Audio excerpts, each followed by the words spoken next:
How'd you do on the homework? I really hope you took time with that to discover even clearer, as best we can humanly understand and grasp who God is. Well, with that being said, let's move on to our new lesson here, and we want to ask this question. Is there anything that God can't do? Okay, I know. No. Well, let's give you a more full answer than that. We know there are several things about God by looking at what He's already done. 6 points real quick. Number one, He creates, that's ongoing, and sustains all life. Colossians 1:17 tells us that.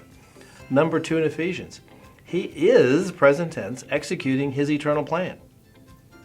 Number three, Galatians 3, He's redeeming mankind on an ongoing basis. Number four, He, through His Holy Spirit, draws people to Himself, John 6.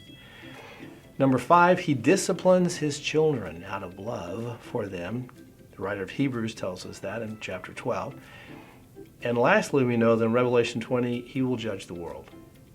His Son is coming back to judge the world. So God didn't just create everything and then go on vacation. A lot of people think that. They think He's an absentee landlord. He's gone. Not true.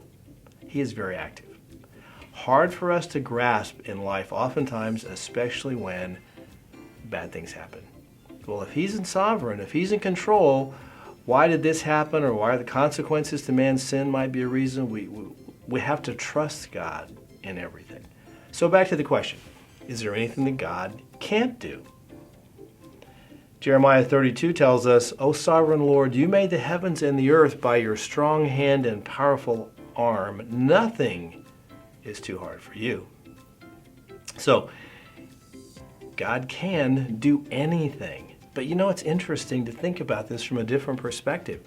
I want to tell you that even though He can do anything, there's three things He won't do, because they're contrary to His very nature. Number one, God is truth.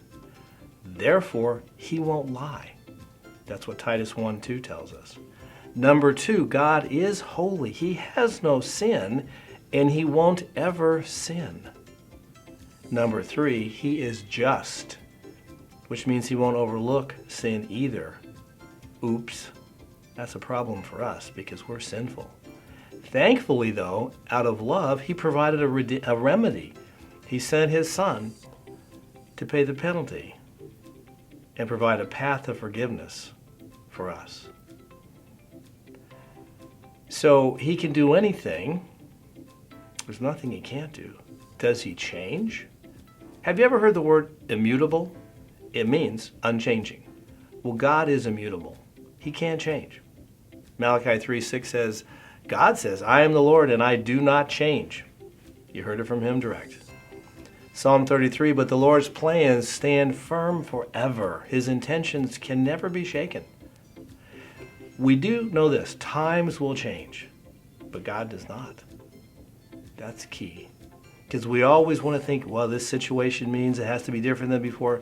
Not so. Here's three reasons why. First of all, God doesn't change because, as I said before, He is timeless. He's outside of time. In order for something to change, there's got to be a condition before and a condition after. If I all of a sudden dyed my hair tomorrow and it was brown again, you would notice that because there was a change. But since God is timeless, this doesn't apply to Him. He doesn't change. Secondly, He's perfect. How do you make something perfect better? You can't. No change there either. And three, as I said in the last lesson, He's omniscient. There's nothing new to Him. He knows everything, past, present, and future, about everywhere, about everyone. He can't change. There's nothing that He can't do. There are three things that He won't do because of His nature. And I hope just answering those couple of questions here will give you another perspective, another look at who God is. And next time, we're going to take a closer look at what this means to us and how then we should live.